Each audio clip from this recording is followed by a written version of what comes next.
Hello friends, welcome to Learning Plus. आज की class में हम पॉलिनोमियल के बेसिक कंसेप्ट्स को समझेंगे और मैं ट्राई करूंगा कि तुम्हें सारे कंसेप्ट्स अच्छी तरह से समझ आ जाए। चलो फिर क्लास स्टार्ट करते हैं।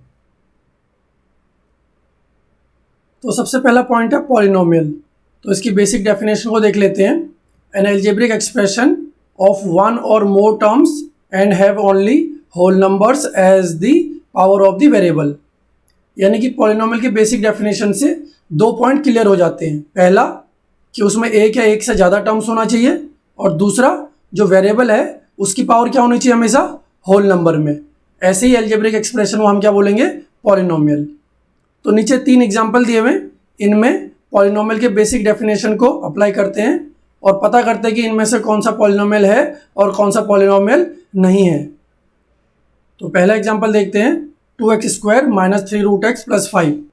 तो जो यहाँ पे √x दिया हुआ है उसको हम कैसे लिख सकते हैं, x की पावर हाफ।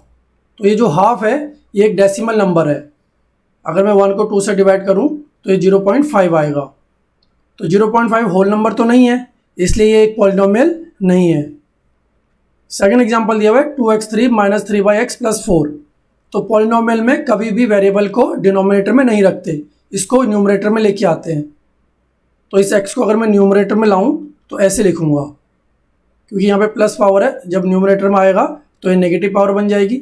अब देखिए ये -1 जो है एक नेगेटिव इंटीजर है, तो ये होल नंबर तो नहीं है, तो सेकंड वाला भी पॉलिनोमियल नहीं होगा।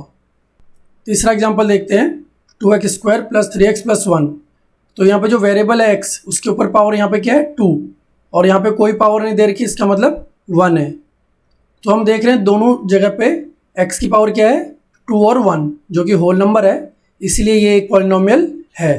सेकंड पॉइंट है general form of a polynomial. तो जनरल फॉर्म का मतलब होता है ऐसा फॉर्म जिससे कि हम किसी भी पॉलिनोमियल को रिलेट कर पाएँ। तो यहाँ पे जनरल फॉर्म हमें ये दिया हुआ है, तो इससे हम किसी भी पॉलिनोमियल को रिलेट कर सकते हैं। जैसे कि ये देखिए यहाँ पे a0 दिया हुआ है, a1x दिया हुआ है। अगर मैं इसका तीसरा टर्म निकालूँ यहाँ पे, तो वो क्या होगा a2x2। तो जितना यहाँ पे नंबर होता है उतना इसकी पावर भी होती है। तो अब यहाँ पे देखिए मैं इस 3 टर्म को कैसे लिख सकता हूँ, a2x² + a1x1 + a0, यानी कि ये क्या है कांस्टेंट नंबर है। तो यहाँ पे हमारा एक पॉलिनोमियल था ये, तो इसको मैं यहाँ पे लिख रहा हूँ 2x² + 3x + 1। तो ये 1 है, तो जो 1 है ये a0 हो गया, और ये 3x है, तो जहाँ पे a1 है वो 3 हो गया, और जो a2 है वो 2 हो गया। बाकी चीज़ें वेरिएबल तो रिलेट कर रही हैं, तो इसीलिए हम देख रहे हैं कि इस पॉलिनोमियल को हमने इस जनरल फॉर्म से रिलेट कर दिया। तो आप समझ गए होंगे अब जनरल फॉर्म क्या होता है। अगला पॉइंट है डिग्री ऑफ अ पॉलिनोमियल, यानी कि किसी भी वेरिएबल की जो हाईएस्ट पावर होती है उसी को हम डिग्री कहते हैं। तो पहले वाले एग्जाम्पल में हाईएस्ट पावर 2 है, तो इसलिए इसकी डिग्री क्या होगी 2। सेकेंड वाले में डिग्री कितनी हो जाएगी, तो यहाँ पे जो x है उसकी पावर 1 है, अगर कुछ नहीं दी होती तो 1 मानते हम, तो यहाँ पे हाईएस्ट पावर 1 है, तो इसलिए डिग्री कितनी हो गई 1। थर्ड एग्जांपल में देखिए जो डिग्री है वो 3 हो जाएगी, क्योंकि हाईएस्ट पावर 3 है। तो अगला है टाइप्स ऑफ पॉलिनोमियल। तो सबसे पहले है लीनियर पॉलिनोमियल। लीनियर पॉलिनोमियल की डिग्री हमेशा 1 होती है। यहाँ पे जो x है उसके साथ जो कोफिशिएंट है वो 0 नहीं होगा। अगर ये 0 हो जाएगा तो ये पूरा टर्म 0, ये b बच जाएगा। तो b क्या होता है, कांस्टेंट पॉलिनोमियल। तो इसके एग्जांपल दे देते हो हम 3x + 4। तो एक लीनियर पॉलिनोमियल हो गया ये, क्योंकि इसमें डिग्री क्या हो गई 1। अगला है क्वाड्रेटिक पॉलिनोमियल। तो क्वाड्रेटिक पॉलिनोमियल की डिग्री कितनी होती है हमेशा 2। देखिए यहाँ पे हाईएस्ट पावर 2 है, इसलिए डिग्री 2 हो गई। यहाँ पे भी a0 नहीं होगा।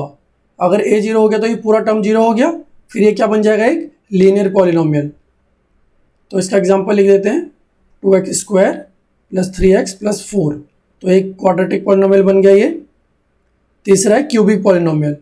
तो क्यूबिक पॉलिनोमियल की डिग्री क्या होगी 3 हो जाएगी। जैसे यहाँ हाईएस्ट पावर 3 है, तो ये इसकी डिग्री हो जाएगी। यहाँ पे भी a0 नहीं होगा, अगर a 0 होगा तो ये पूरी टर्म क्या हो जाएगी 0, फिर ये क्या बन जाएगा एक क्वाड्रेटिक पॉलिनोमियल।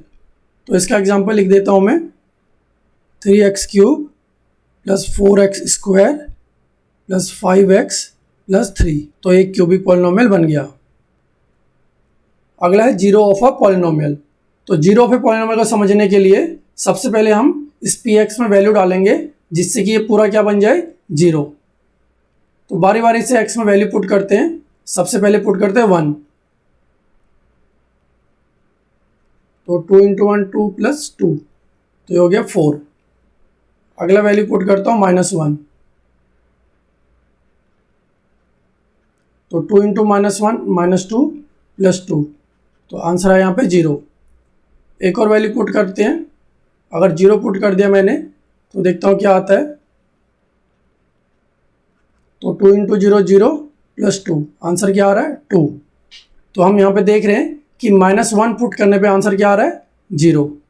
और सेकंड पॉलिनोमियल में भी x की जगह पे डिफरेंट वैल्यूज पुट करते हैं और फाइंड आउट करते हैं कि किस वैल्यू पर ये qx 0 बनता है। तो सबसे पहले -1 पुट करते हैं।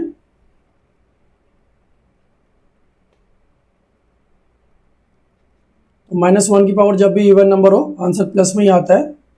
तो 1 की पावर 2 है, 1 इंटू 1 1 ही होता है, माइनस इंटू माइनस प्लस, और ये -4। तो 3 + 1 4, 4 - 4 क्या हो गया 0। सेकेंड वैल्यू पुट करते हैं 2, 2 का स्क्वायर -3 इंटू 2 -4, तो 2 2 जो 4 हो गया, -3 2 जो 6 -4, तो 4 से 4 कैंसिल हो गया। यहाँ पे हमारा -6 आंसर आ गया। अगला पुट करते हैं 4, 4 का स्क्वायर -3 इंटू 4 -4, तो 4 4 जो 16, -3 4 जो 12 -4, तो ये 16 हो गया यहाँ पे, और दोनों माइनस में इसलिए ऐड हो जाएंगे। तो इन दोनों वैल्यू को काट के आंसर क्या है 0।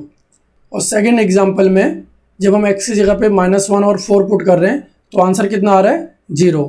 तो इसलिए कह सकते हैं कि इस पॉलिनोमियल का 0 क्या है -1, और इस पॉलिनोमियल का 0 क्या है -1 और 4, क्योंकि यही वैल्यू पुट करने पे इनकी वैल्यू क्या आ रही है 0। तो आप समझ गए होंगे 0 किसे कहते हैं। तो आप लोग समझ गए होंगे जीरो ऑफ ए पॉलिनोमियल क्या होता है, यानी कि वेरिएबल की वो वैल्यू जो पॉलिनोमियल में पुट करने पर उसे 0 बना दे वही उसका 0 होता है। तो यहाँ पे मैं एक जनरल स्टेटमेंट लिखता हूँ, let fx be a polynomial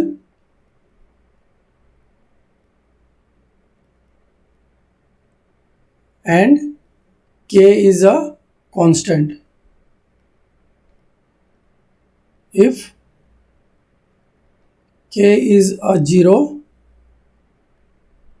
of fx then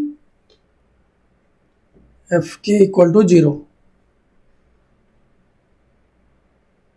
तो इसका मतलब ये हुआ, अगर fx कोई भी पॉलिनोमियल दिया हुआ है और k कोई कांस्टेंट है, अगर fx में k की वैल्यू सब्स्टिट्यूट करके हमें 0 मिल जाए तो हम क्या बोलेंगे k fx का 0 है।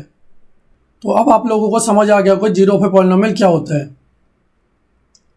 आज की क्लास में इतना ही, मिलते हैं अगली क्लास में। वीडियो को लाइक शेयर और सब्सक्राइब करें। Thank you.